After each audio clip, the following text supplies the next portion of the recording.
Start now start. अब मैं start करता हूँ क्लास को।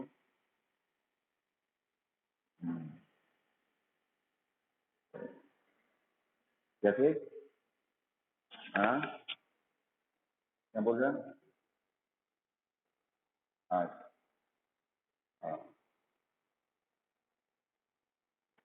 देखो, फिजिक्स में आपको हो सकता है शाम में पहला चैप्टर आपको इलेक्ट्रिसिटी दिख रहा हो, लेकिन एज पर सिलेबस आपका पहला चैप्टर लाइट है। ठीक, लाइट लाइट।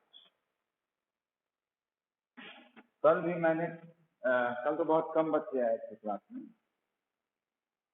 तो आज मैं अब टोटली ट्रैक पे आ जाता हूँ। तो इंट्रोडक्शन के रूप में आप ये समझिए लाइट के बारे में कि एक्चुअली अगर हम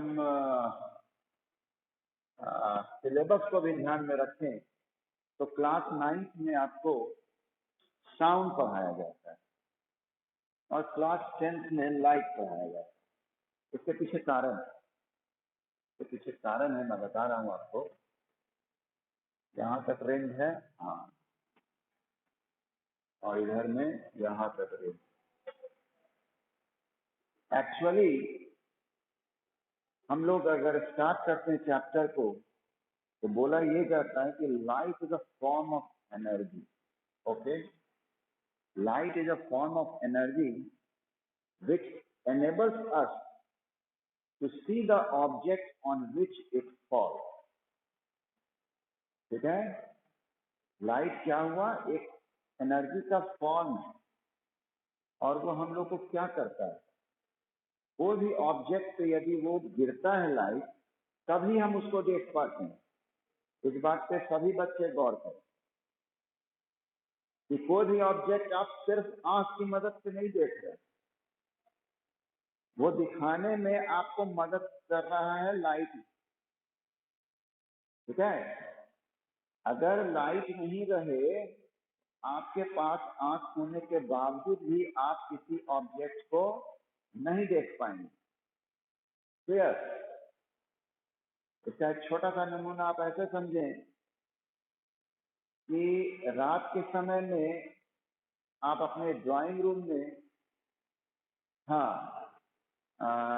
अपने माता पिता भाई बहन सबसे खूब हंसी मजाक कर रहे हैं, एक दूसरे को आप देख पा रहे हैं, लेकिन उसी वक्त पावर कट हो गया।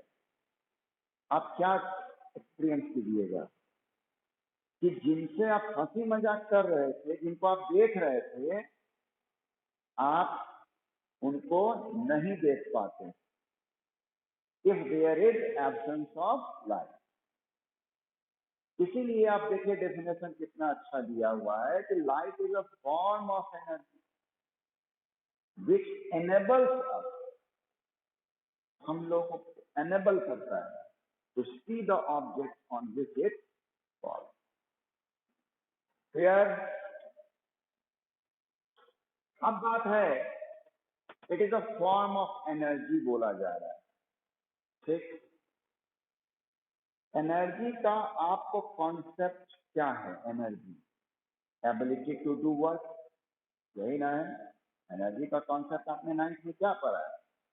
एबिलिटी टू डू वर्क, यानी आपको समझ में आएगा एनर्जी सिर्फ किस रूप में कि जैसे मान लिया मैंने एक स्प्रिंग को दबाया, इसका मतलब मैंने वर्क डन किया उस स्प्रिंग पे।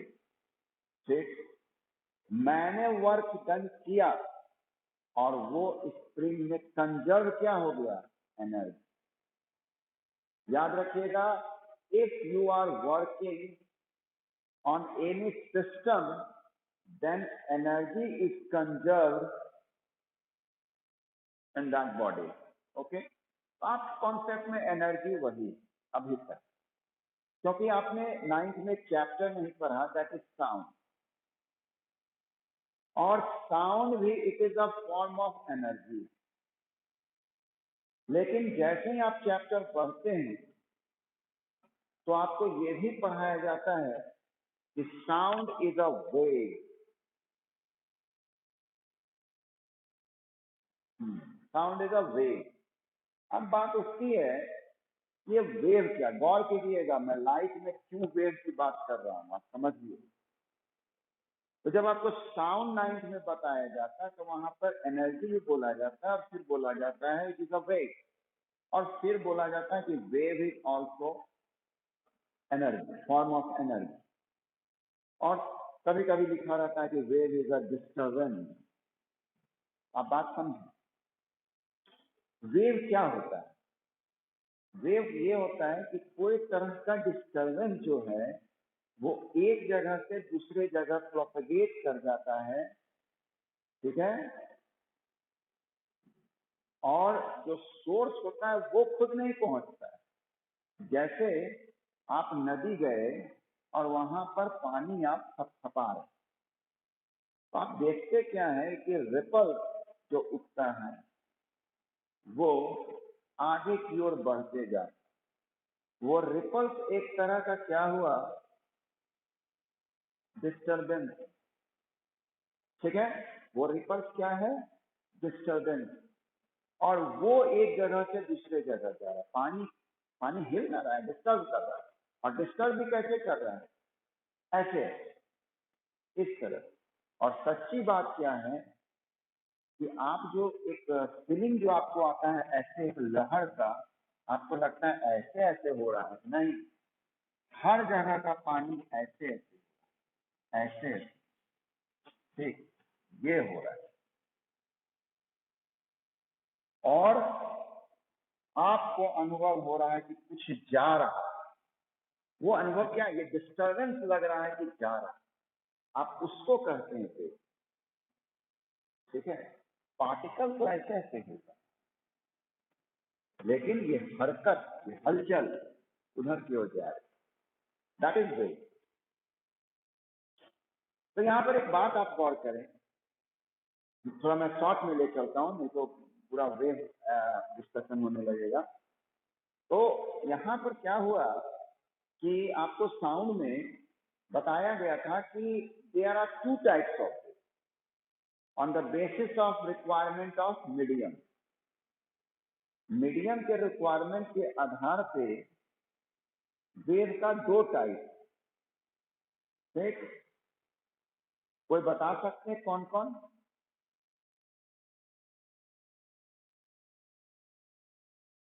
कौन कौन टाइप है?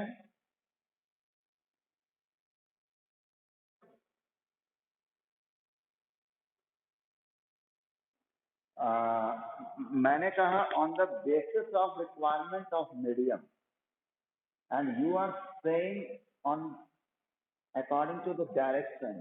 खुशी कुमारी ठीक दे रही है।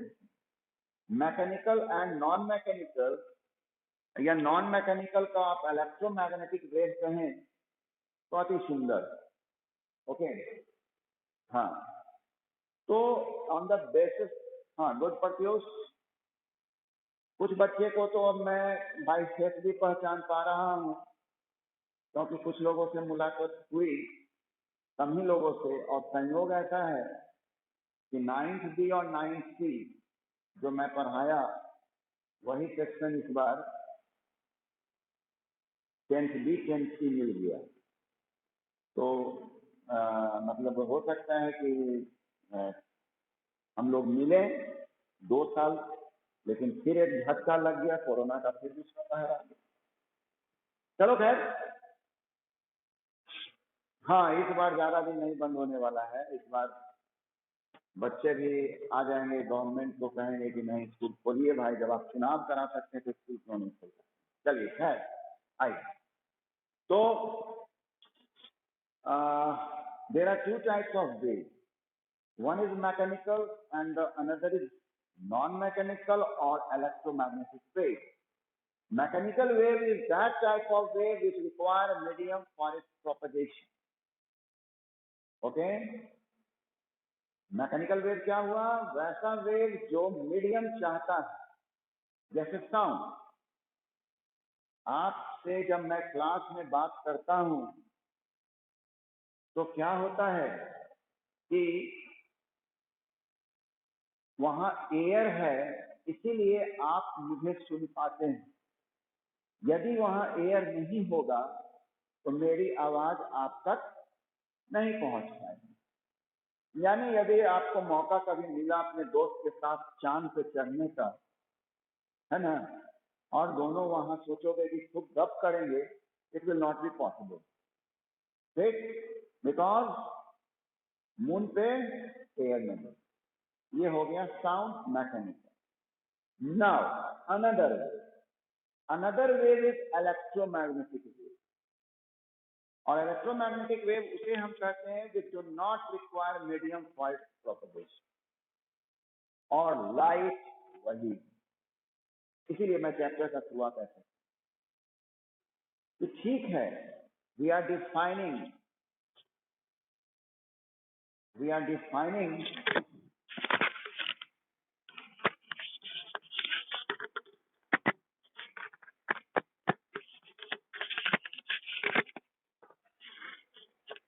hello we are defining the light as an electromagnetic wave because it does not require medium for its propagation.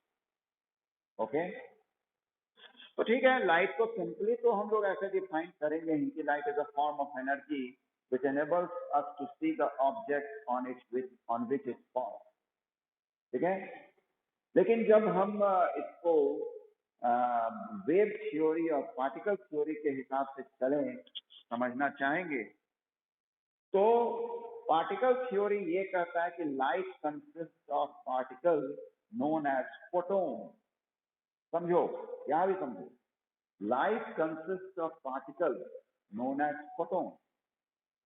यानी पार्टिकल थ्योरी का कहना है कि लाइट में पार्टिकल्स, ये बात याद रखिएगा, एज्यूम्ड है, ये सब बिहेव ऐसा करता है, इसलिए हम लोग मान कर चल रहे हैं, ठीक है, ताकि हम लोग आगे की बातों को एक्सप्लेन कर पाए अच्छी तरह से, इसलिए कुछ कुछ बातें एज्यूम कर ली जाती। Light consist of particle known as photon, ठीक है, and photon is what?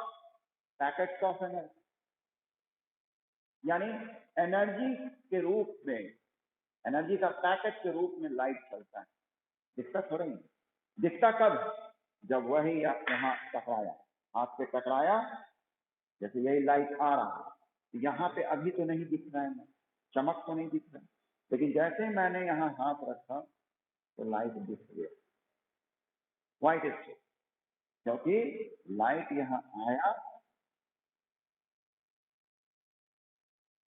Yes, energy यहाँ, जैसे ही यहाँ आया फोटोन, फोटोन आया, वो टकराया, तो क्या होगा? एनर्जी रिवील कर देगा।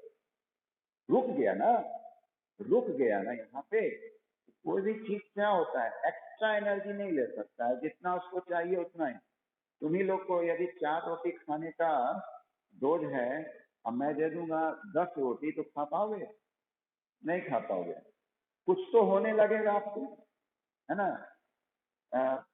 हाँ, किसी रूप में भी।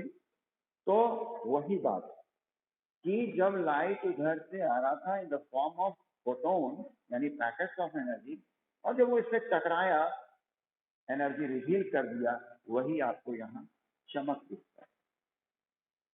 ओके, तो यहाँ ये हुआ as per particle theory. Next, wave theory.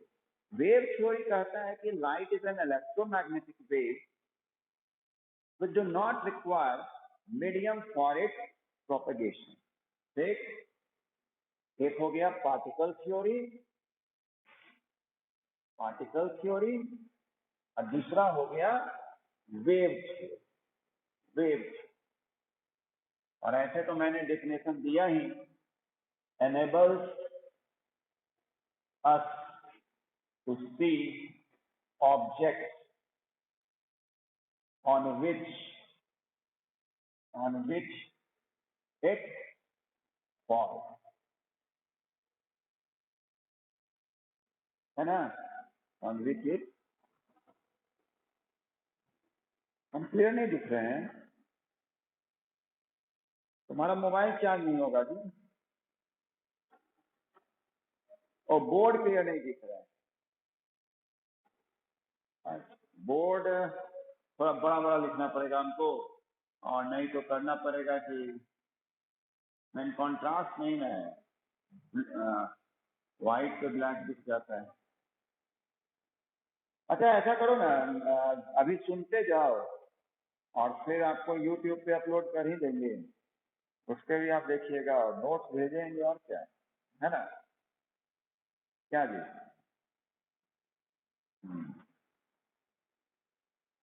क्योंकि देखो बात तो हम बार बार बोल रहे हैं ना कि light is a form of energy enables us to see object on which it falls, वही लिखे हैं। तो सुनिए ध्यान से, तो क्या होगा कि यहाँ जो लिखा हुआ है थोड़ा सा आप तो ध्यान में आ जाएगा। जैसे कोई चीज होता है ना कि आप पढ़े रहते हैं और उसका स्पेलिंग हिस्सा पे का भी लिखा रहता है, तो आप एहसास कर लेते हैं कि हाँ यही लिखा हुआ होता है ना जी।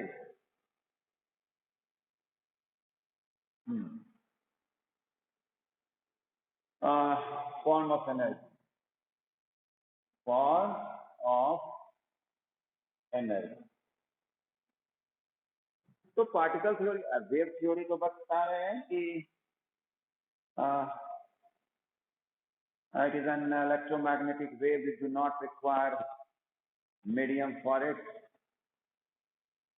propagation, है ना? ये चीज देखो एक बहुत अच्छी बात है, अगर आप लोग ध्यान दिए होंगे तो, क्या इलेक्ट्रोमैग्नेटिक वेव दिखता है?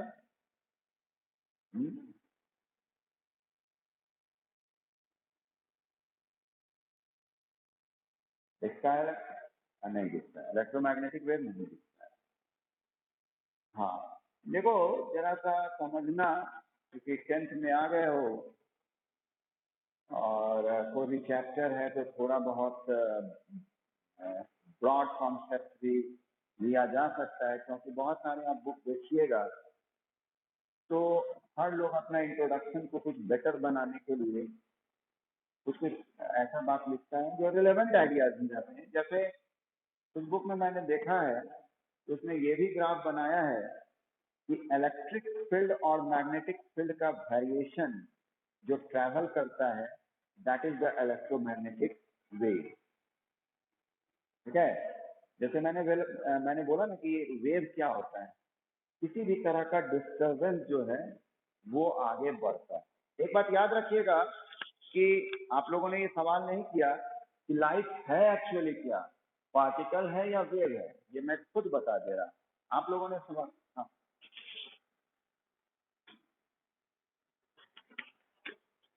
हाँ हाँ, तो तो तो मतलब कैसे बोले क्या है, दोनों है, ड्यूअल नेचर। हाँ ये कौन बड़ा हल्के में बोल रहा है, क्वांटम थ्योरी ऑफ लाइट। क्या नाम है भाई? निर्भय। हाँ, क्या ये कार्तिक की आवाज है क्या? नहीं सुनाई दिया, किससे पता चलता है?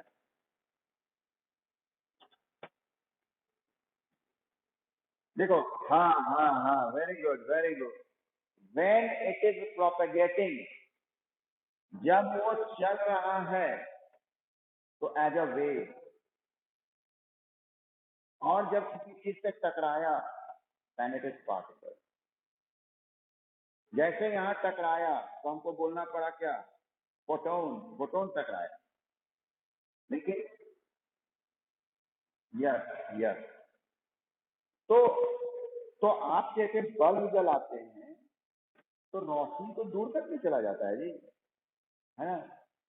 तो इसीलिए उसको वेव बोला जा रहा है। ठीक है? तो हाँ, तो म्यूट करना पड़ेगा अब लगता है मुझे। मैं म्यूट इसलिए नहीं करता हूं कि ताकि क्लास इंटरैक्टिव हो, लेकिन मेरे कुछ प्यारे बच्चे हैं जो कहते हैं कि इतना इंटरैक्टिव क्यों बनाना है। चलो, तो हाँ, चलो, और सारे बच्चे अपने नेम को ठीक कर लीजिएगा।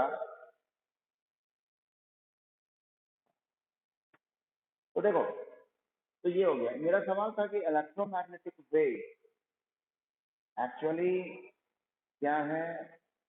जैसे पानी का हम ऐसे ऐसे टैपिंग करते हैं तो डिस्टर्बेंस जाता है। उसी तरह से हम लोग जब बोलते हैं तो हवा जो है वो ऐसे ऐसे डिस्टर्ब होती है। ठीक, ये चीज होगी। तो उसी तरह से लाइट में भी क्या है, कोई चीज वैरी कर रहा है और वो होता है इलेक्ट्रिक फील्ड एंड मैग्नेटिक। यानी varying electric field and magnetic field is electromagnetic wave. छोड़ो, ये नहीं समझ में आया तो हट जाते। अब आइए टॉपिक, सामान्य टॉपिक पे on syllabus, and that is reflection of light. Reflection of light. Okay, क्या है ये रिफ्लेक्शन ऑफ लाइट, ये हम जानेंगे। बताइए, बताओ रिफ्लेक्शन ऑफ लाइट। हाँ, where the incident light falls on the surface, bounce back in the same medium, bouncing back of that। ठीक है, यानी जो लाइट इंसिडेंट होता है, incident light, the light which is incident on the surface bounce back to the same medium। ये बात पे गौर कीजिएगा, bounce back to the same medium। ये हम एक बार बात करेंगे जब टॉपिक मेरा रिफ्रैक्शन आएगा, और उसमें एक टॉपिक आएगा टोटल इंटरनल रिफ्लेक्शन। वहां आपको ये बात समझ में आएगी कि मैं क्यों जोड़ दे रहा हूं इस बात को, bouncing back to the same medium. यानी रे अगर वापस सेम ही मीडियम में आ जाए तो वहां इस्तेमाल करते हैं हम लोग वर्ड रिफ्लेक्शन। ठीक है, रिफ्लेक्ट यानी जैसे आप यहाँ पर अगर एक प्लेन मिरर लगाते हैं, and this is incident ray, okay, incident ray, and this is reflected ray, okay, reflected ray, ये हो गया reflected ray। तो ये इंसिडेंट रे और ये रिफ्लेक्टेड। तो क्या हुआ, जिस मीडियम से आया था लाइट उसी मीडियम में चला गया, यानी एयर में से आया था और एयर में ही चला गया। Therefore, this phenomena is known as reflection of light। और इसको हम लोग कहते हैं normal, normal, and this point is known as point of incidence, point of incidence। Kartik Raj है क्या क्लास में?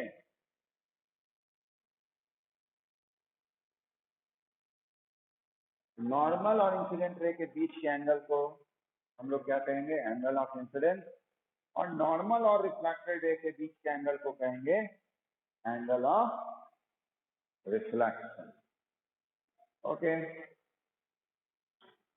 so this is the reflection of light। इसके बाद आता है लॉज ऑफ रिफ्लेक्शन।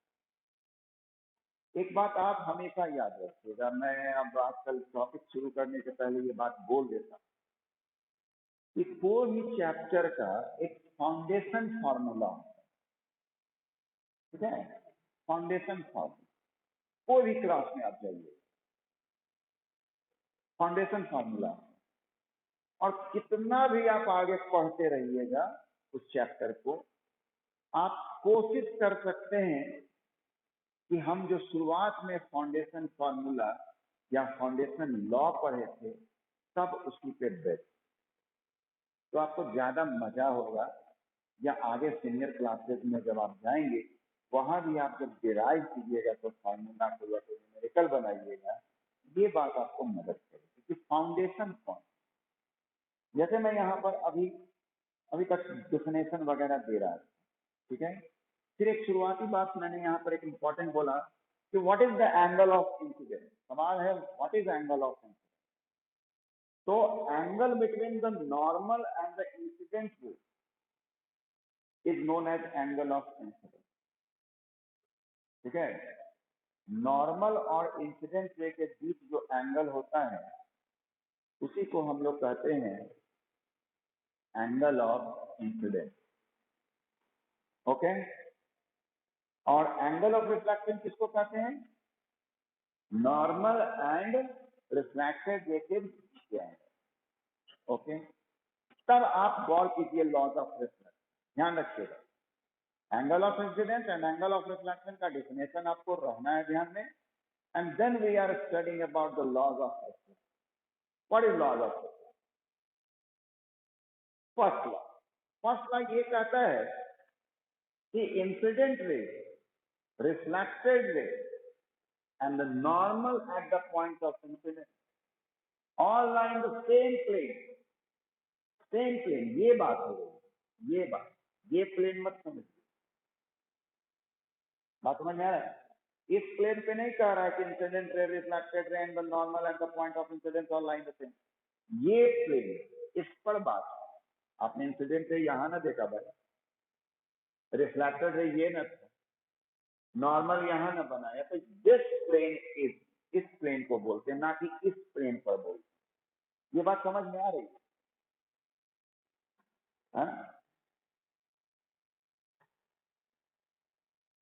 क्या जी यस बोलने के पहले इतना खुड़ होने लगता है? Incident ray, reflected ray, normal at the point of incidence all lie in the same plane. कुछ बुक इसको कोप्लेनर भी लिखते हैं, जैसे कॉलिनियर आपको मालूम होगा, है ना, कि when more than one point lying on the same when more than one point lying on the same line, then those points are known as collinear points. उसी तरह से when more than one lines are the lying on the same plane, that is known as coplanar. Math में ये बात आप पढ़िएगा, okay? First law कहता है, फर्स्ट लॉ तो बोल ही दिए, in incident ray, reflected ray, and the normal at the point of incidence all are in the same plane.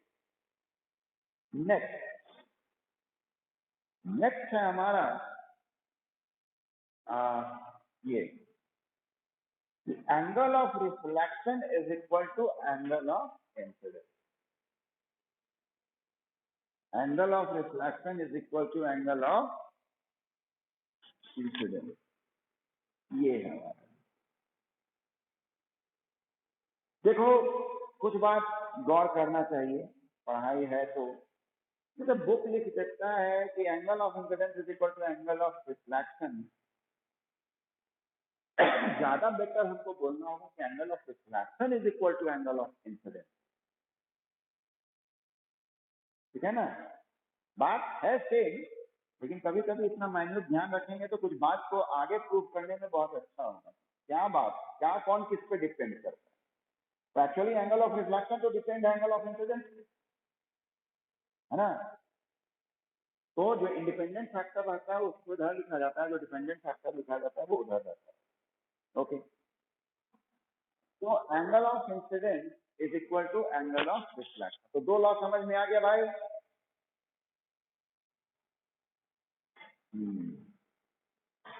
Pragya Singh आपका नंबर बढ़ गया, मार्क्स बढ़ गया।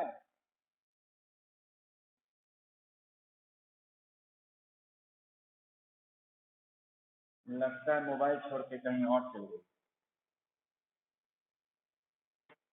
हाँ, गेम में लग जाता। तुम ठीक करता है रिसर्च। तुम ही एक बच्चा है कि जो मेरा क्लास सुनते रहता है, बाकी सब तो पबजी खेलते रहता है ना।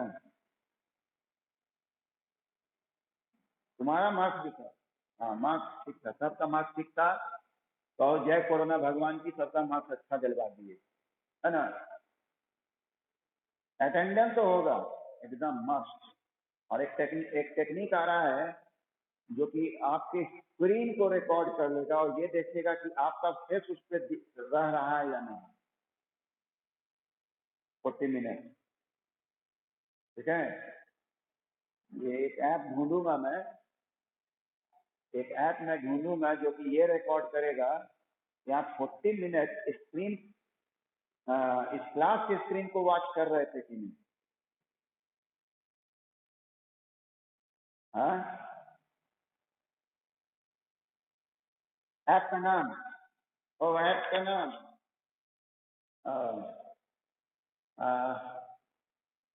Proxy maker, proxy detector student, ठीक है। अच्छा ठीक है, रैंडमली देख लिया जाएगा। हाँ, आप जानते हो 8 क्लास के बच्चों को हम क्या, 8 नहीं 7th का था बच्चा था, तो कोई चीज का मैथ्स का शायद एग्जाम था। बोला गया था सर कि स्कूल के फर्स्ट दिन मिल जाएगा। क्या मिल जाएगा? इतना लंबा चौड़ा लिखती हो और वो दिखता नहीं है। रुको, इधर से दिखना पड़ेगा। हाँ, तो लिखा रहता है मैसेज। हाँ, शायद बोला गया था सर कि स्कूल में फर्स्ट दिन मिल जाएगा, बट फिर लॉकडाउन हुआ है। मेरी मैम बोली है ऑनलाइन ही दिया जाए करेक्ट करके। अच्छा, ठीक, ओके। तो ऐसे भी रिकॉर्ड में है, रिकॉर्ड में रेक्टिफाई कर गया है। वो चूंकि क्या सर बता रहे थे कि अपडेट सर्वर को भेजा जाएगा, तो फिर सर्वर से डाउनलोड किया जाता है, तब जाकर वो करेक्ट दिखता है। मैंने सिस्टम में यहाँ अपडेट कर दिया है, मार्क्स आपका बढ़ दिया है। तो हाँ, अच्छा बताओ तो कि ये एंगल, ये इंसिडेंट रे है, ये नॉर्मल है और ये रिफ्लेक्टेड है। ये अगर 30 डिग्री है तो ये कितना होगा, जल्दी से बताओ। हाँ, 30 degree, very good, good good good. Next सवाल, नॉर्मल इंसिडेंट से गिरा है, एंगल ऑफ इंसिडेंस बताओ। 90 डिग्री। जो बच्चे 90 डिग्री बोले हैं वो गलत है। 0 डिग्री का आंसर, 0 डिग्री। इसीलिए मैं बार बार जोर दे रहा था, what is angle of incidence? Angle between normal and incident ray. तो नॉर्मल तो यहाँ है और इंसिडेंट रे भी यही है, तो दोनों के बीच कहाँ है? ये क्यों दिख रहे हैं? ये तो हो गया mirror between incident ray, wrong. 0 degree is the answer and angle of reflection will also be 0। चलो, एक बार तो ये सवाल बनवा ही दिए, फिर से एक बार दिखवा देते हैं कि अगर ये 30 डिग्री है तो बताइए एंगल ऑफ रिफ्लेक्शन कितना, जल्दी। 60, वेरी गुड। हाँ, ये नहीं कि हड़बड़ा के 30 लेके 30 लिख दिए। 30, फिर वही बात, इन दोनों के बीच ना, तो इन दिनों के बीच तो ये 60 हुआ, देयरफॉर दिस इज आल्सो 60। समझ आ गया प्यारे बच्चों? चलिए आगे बढ़ा जाए। अरे गेट खुला है तो तुम क्या कर रहा है? बंद कर दो जाके।